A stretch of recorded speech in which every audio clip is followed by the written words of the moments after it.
Саламатсыңарбы окуучулар. Бүгүн кыргыз тили сабагынан адаттагыдай эле онлайн сабакты баштайбыз.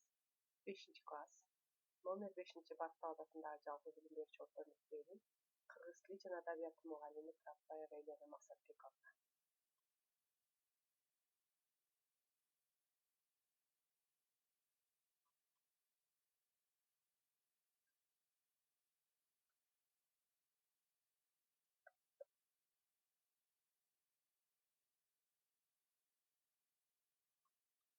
Бүгүнкү сабактын темасы 5-класста өтүлгөн материалдарды кайталоо жана бышыктоо максатында тесттик суроо менен иштөө.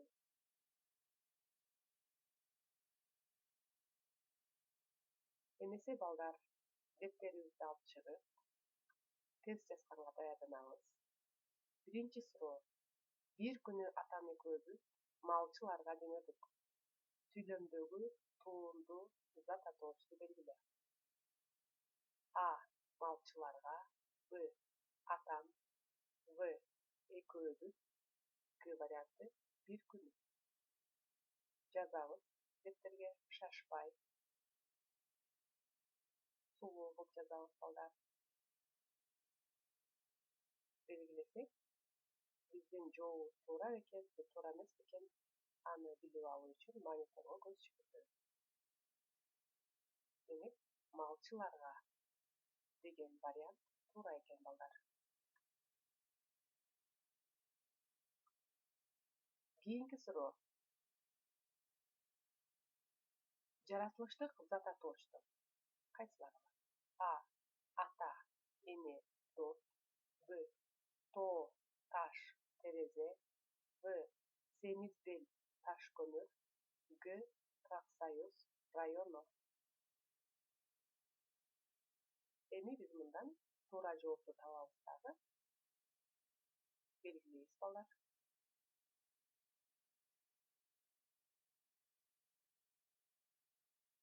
Белгилеп бүтсөк, туура жоопту карайбыз.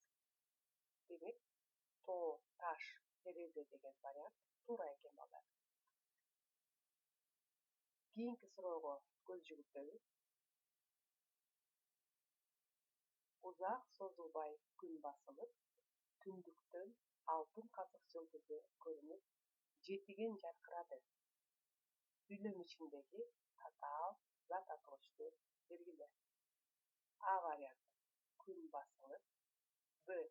Жетиген жаркырады. В. Алтын казык. Г. Узак созулбай.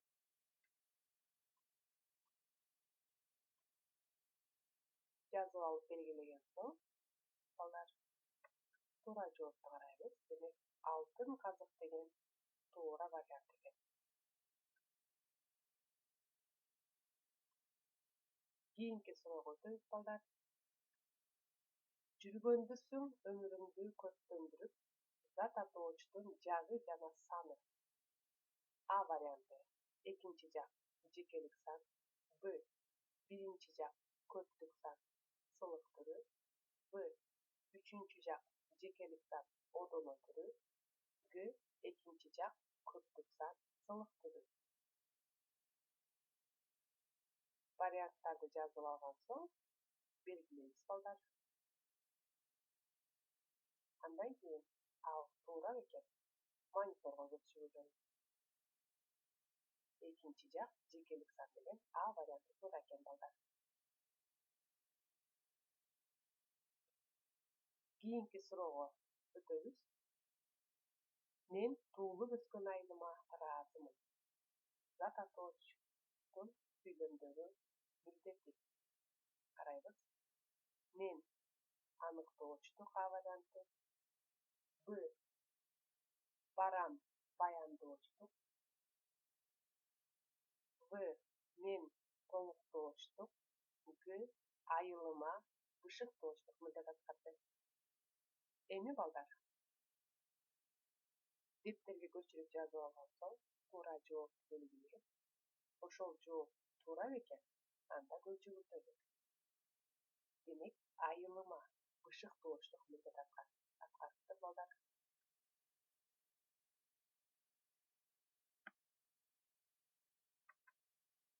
Кийинки суроо. Өзөндүн баш аягына агылып, эл келе баштады. Биз мындан негизги этишти табабыз. А варианты. Агылып. Б. Баштады. В. Өзөндүн. Г. Келе. Негизги этишти табабыз, балдар. Ошону эске алгыла. Этишти туура болгон варианттар да бар, бирок биз негизги этишти табабыз. Ошондо туура вариантыбыз келе. Эмне кыла баштады? Келе баштады. Негизги этиш келе баштады. Жардамчы этиш. Кийинки суроого өтөбүз, балдар. Ар саат келер чактагы этиш. А. Мен айтармын. Б. Сен бара кел. В. Акыл окуп тур. Г. Биз барабыз. Ошондо туура вариантты белгилейбиз, балдар. Демек, туура вариантты карайбыз. А. Мен айтармын. Ар саат келер чак.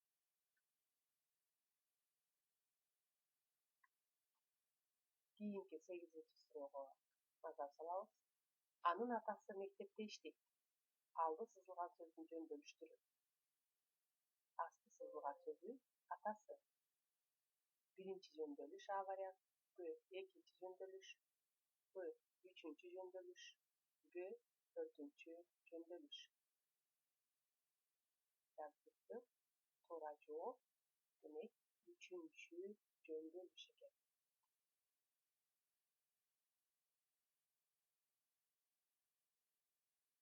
Сынатооштук түзүлүшүнө карай бөлүнүшү. А. Жөнөкөй жана татаал.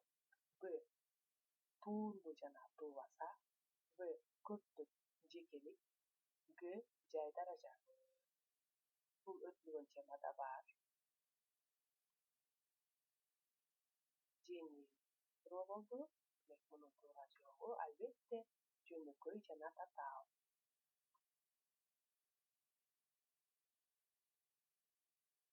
Кийинки суроого өтсөк, балдар. Сынатооштун синтаксистик кызматын табабыз. А. Аныктооштук, баяндооштук милдет аткарат ал. Б.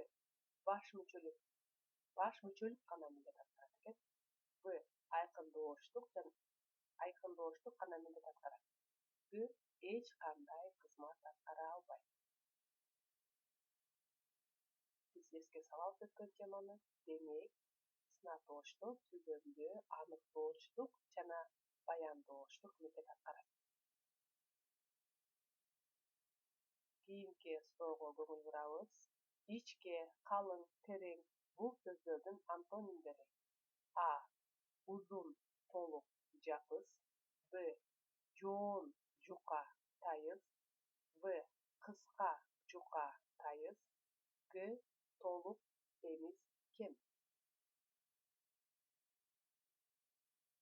Шашпай беттирүүгө сүйлөп жазып алган соң ойлонобуз. Ичке, калың, терең. Бул сөздөрдүн карама каршы маанисиндеги сөздөр кайсы вариантта бар?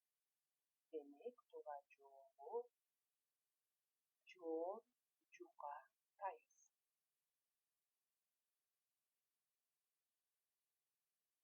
Кийинки сурообуз, балдар. Жөнөкөй сынатооштук. А. Жапыс, кызыл, саргыч. Б. Эң кызыл, өтө жапыс, бийик. В. Салкын жер, ак саргыл, мала. Г. Ак көңүл, бүркүт калак, сары. Жөнөкөй сынатоошторду белгилейбиз. Албетте, жапыс, кызыл, саргыч. Жөнөкөй сынатооштор. Себеби бир гана сөздөн түзүлгөн.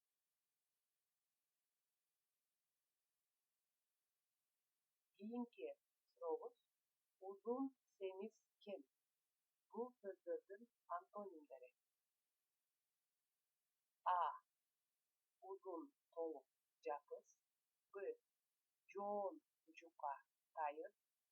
В. Ичке, жука, тайыз. Г. Кыска, арык, ашык. Узун, семиз, кем деген сөздөрдүн карама каршы маанисиндеги сөздөр. Булар албетте кыска,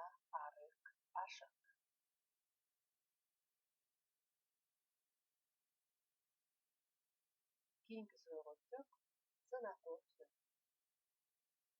A. Uyat. B. Uyaluu kerak. B. Uyalchaq. D. Uyattuu. Demak, bu yerda uyalchaq degan to'g'ri variant.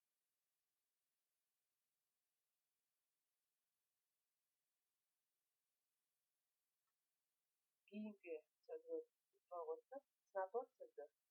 A. Aq, oqsoqol, ag'im. B. Qizil, qizilroq, qizg'in. B. Qora, qarolchin, qarma, qarachi. G. Jashil, jashilcha, jash. Bu yerda variantlarda turli so'z hukmlarni bildirgan so'zlar tabarkan bo'lgan ma'nodaymiz. Turaju, qizil, qizilroq, qizg'in. San'at darajalarini belgilab